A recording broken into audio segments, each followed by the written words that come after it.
And then I would see some folks try to do the same with software. And I've tried to do it myself too. However, it's not always so great as it might seem. There's like a ton of issues and mistaken assumptions people make when they start a community. First of all, most of the time, it's absolute crickets. There's months of planning that go into spinning up a community, launch the community, no one's in there.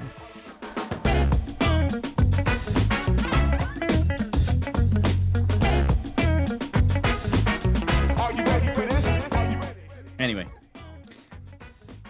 what's up, lifers, and welcome to. Oh my God! Go ahead, man. I didn't. Yeah, I'm good. What's up, lifers, and welcome to the Daily Standup with Lifetime Value, where we're giving you fresh new customer success ideas every single day. I got my man JP here. JP, do you want to say hi? What's going on, baby? And we've got Rob with us. Rob, do you want to say hi? Welcome. That was my Bruce Buffer. I'm trying to get better at that. Rob. Oh, Bruce Buffer? Is that his name? Is that his You name? talking about Michael Buffer? Dave? No, Steven. Go ahead, man. It's his brother, Steve. Luigi Buffer? Oh, yeah, come on now. Come on. And I am your host. My name is Dylan Young. Rob, you got something for us today? It's just the three of us. Yeah, I think I do. I've been thinking about this a lot. A word that has come up a lot in our conversations. Oh. Fill in the blank. We're going to talk about community. Oh, Merry Christmas. We're gonna talk about community, customer community, because this is an area that I see some bright-eyed and bushy-tailed folks in the CS world going on LinkedIn and saying, what if we just spin up a community? Like, customers can just self-serve and everything will be fine. And we don't even need a CS team. It's brilliant scaled CS strategy. And I'm here to scare some folks away from this strategy. Burn it at least down. Burn it down. At least give some forewarnings for anybody looking to go down this path. But have you guys been part of any of these customer communities before? Yes. Yeah? Like in work for a software product. Have you been? No. See, this is point number one. You've probably been invited to communities. I have. Yeah, I have. Here's one for you. Yeah, go ahead. Whoop does a pretty good job of this. Yeah. So it's software. There's a piece of hardware included, but you pay for the software. The hardware is actually free, technically. And so it's a B2C motion entirely. But it's fitness. And so that sort of like engenders itself to community better than a friggin' expense tracking application or something. Yeah. So I think the first thing I would say, and then I'll let you go off, is it's got to be something that people actually give a shit about and want to engage with others about. That's a good point.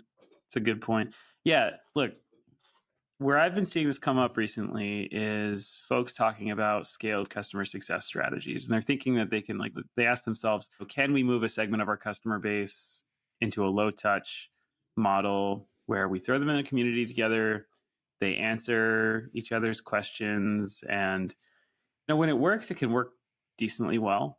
Like, I've seen Salesforce communities, HubSpot communities, stuff like that emerge organically, which is interesting. I'm sure there's some Reddit threads out there, people talking about best practices. Future sponsor Reddit. And I say this based on the fact that, like, in my last job, we spun up about 250 different communities. They were slightly different. They were for professional associations. So like associations of salespeople or plumbers or nurses or dentists or whatever. But professional associations, they are communities, basically. Mm-hmm. Yeah. So we used to spin up the online communities, and then I would see some folks try to do the same with software. And I've tried to do it myself too. However, it's not always so great as it might seem. There's like a ton of issues and mistaken assumptions people make when they start a community. First of all, Most of the time, it's absolute crickets. There's months of planning that go into spinning up a community, launch the community. No one's in there. Nobody wants to be the first mover inside of a community. So what do you do about that? You actually have to have a whole community champion strategy where you like have to get people bought in on being like product zealots in the community who are going to be in there not only like to spark up conversations, but then also to moderate. And that's the other thing is like after the crickets phase, it's so likely that things go off the rails where like negative feedback gets amplified and your customers will groupthink and bandwagon against you. And I've seen customers churn because they're like, oh, we need this feature. And we saw everybody in the community is also demanding this feature, having no recognition of where that sits in our product roadmap. And they get upset about that. And then I've also seen like that the quality of feedback that happens in a community is not quite as good as a really well-defined feature request that involves like really deep user discovery. So product teams don't always find that feedback valuable. I don't want to sound like a total skeptic here. Like I said, there are strategies around this, but I'll pause there with my vitriol and get some quick thoughts before I share some best practices that I've seen. All right, then I'll go quick. Yeah. You got best practice. All right. So the one time I can think about where I really used a community, it was actually one time it was Reddit, but it was also like I think it was Discord. I think it was Discord. Yeah, Discord's. But you used a community about Discord, or you used the software Discord? I used the software Discord for something. So even though I'm not necessarily like a big streamer, Discord, like go for that, there's definitely been times where let's say like I'm playing a game that is, and like maybe it's fun, but there's a lot of like, it's very deep. There's a lot of customization. There's a lot of things in there. So it's not quite as obvious.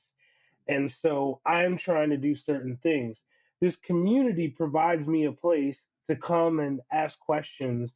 And there's people who have figured out some things already. Now, of course, like if the game itself had some sort of like documents that were out there, maybe that would be fine. But they don't really have the resources nor the passion for people to do this. Like one area I'm thinking about, I read this book called, let me rephrase, I read the beginning of a book called The Bazaar and the Cathedral. And they were talking about like open source. I read the prologue. I got like 100 pages in maybe, but they were talking about like how communities, like for example, Linux, the open source, like how this got together and all the things that you really needed to have for open source to work, including people in that community need to feel as if what they're doing is in fact important. I know that's so simple, but this is where I think I'm going when I'm thinking about why would you come to a community. Usually it's because there's something that you are not going to get from the instruction manual.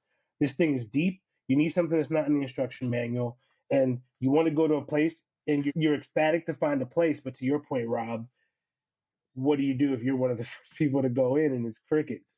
Can I, Rob? It's not great. Go ahead. Games are an interesting thing because the sort of game you're describing, JP, is like it's fun to explore and discover. Nobody's doing that with Slack or with Salesforce, right? It's a different thing. But I think the spirit is the same in that you've got to generate interest or passion or curiosity or something. It can't be nothing. But go ahead, Rob. No. I think you're right. I think one thing that's really valuable that you said, Dylan, before is there are certain subject matters that also lend to organic community development. Like you mentioned, fitness. I've seen like personal finance. That's an area as well. Mm-hmm. A lot of these are like consumer domains. Most people aren't out there thinking, oh man, I really need a community of people who know my random bespoke software. And I've seen situations where you launch a community and they're like, could you imagine if you were a customer of like 10, 15 different SaaS companies and they were all trying to invite you to their community? You're like, I need another community. Like I need a screen door on a submarine. Like it's really not necessary. A submarine. Back to the Future reference right there. That's a good one. So some best practices, like I said, I don't want to be totally cynical. Is like, first is I generally recommend people let the community develop on its own before they start to launch one. So customers will start communities on their own when there's market demand. They'll go on places like Facebook or Reddit or whatever, and they'll start talking. And you can also stoke the fire a little bit if you want to just put something out there that, say, your company's like Acme SaaS company. You can start a community and just see if people organically join and start talking. Most of the time they won't. At least it gives you some visibility in there. But the people that come in there, they are likely the people that you can then tap eventually as your community champions, who can seed content, who can host roundtables, who can moderate other content, who can promote advocacy opportunities too. There's a lot of cool advocacy opportunities that can come in there as well, because you find some people who are true loyalists, groupies. But yeah, start slow if you're considering this strategy. Just to do it. You mentioned something else, Rob, that I think is super important to call out. And I am going to be a vitriolic you right now. You said something about using it for scale, right, for the way we think of digital or tech touch customer success. And I think I will say it's just not the most efficient way to solve those problems. Like most softwares are not so complicated that you need to outsource education to your customer base. Very few, in fact, are. I'm thinking like Workday, Salesforce, like ERPs of that variety that become so complex that the use cases are so varied that you need to employ your customer base to help you with it. In most cases, particularly the folks that we're talking to for the most part, they're in 50-person companies, 300-person companies. Your product can write a one-page KBA when a new feature comes out, and it is not that hard for people to interpret. Think about that too, of what is the actual ultimate goal of your community. Community, like you said, takes often like years for it to really take root. If you've got a problem you're trying to solve in the next 90 days, it's probably not community. Yeah, right. And actually, that's another good best practice. If you do start a community, start it with a clearly defined charter of like what it is, why it exists, or a purpose statement, or whatever you want to call it, and broadcast it at the top of the community. A lot of the community softwares that are out there, they'll give you room to pin a post at the top that all users will see their first time, or like an onboarding flow where when people are welcomed to the community, they're guided through like, these are best practices about posting. And also, by the way, here's why we exist. Yeah. Like there's a lot of best practices out there. It's been done quite well before. And I would just say as the last thing, like, if you are going to do it, expect one last rule of thumb. I was going to say a word that starts with frame and ends with work, but there's something, I'll leave this for the rest for the road, but there's something called the 99-1 rule, which is a general phenomenon that's been studied in online communities for the past probably multiple decades at this point, which is that for every 100 people in a community, there are 90 that will be passively involved. 9 will be moderately involved. 1 will be creating content. So 99-1, that's like the ratio. So don't expect that 100% of people will participate, and don't consider it a failure either if you only have 1% of people creating new content. But it's a general school of thought that has helped me set my expectations. Statistic for you to know. I mean, I know you did that. One of your companies did this, but that's such a bizarre. This is his bag. Are you surprised? This is his bag. Well, that's our time. But this is bag. That's our time, boys. I love this topic. I think community is something we haven't talked enough about, and that I think has real value, but in very specific situations. I'd love for, if anybody's listening, community experts out there that can, number one, fact check everything Rob just said. All of it. And number two, tell us about how you're doing all this. Would love for you to come on. But for now, we got to say goodbye, boys. Peace.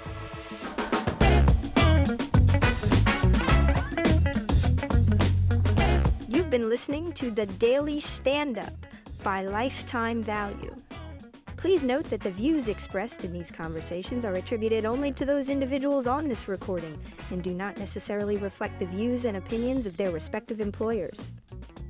For all inquiries, please reach out via email to dylan@lifetimevaluemedia.com.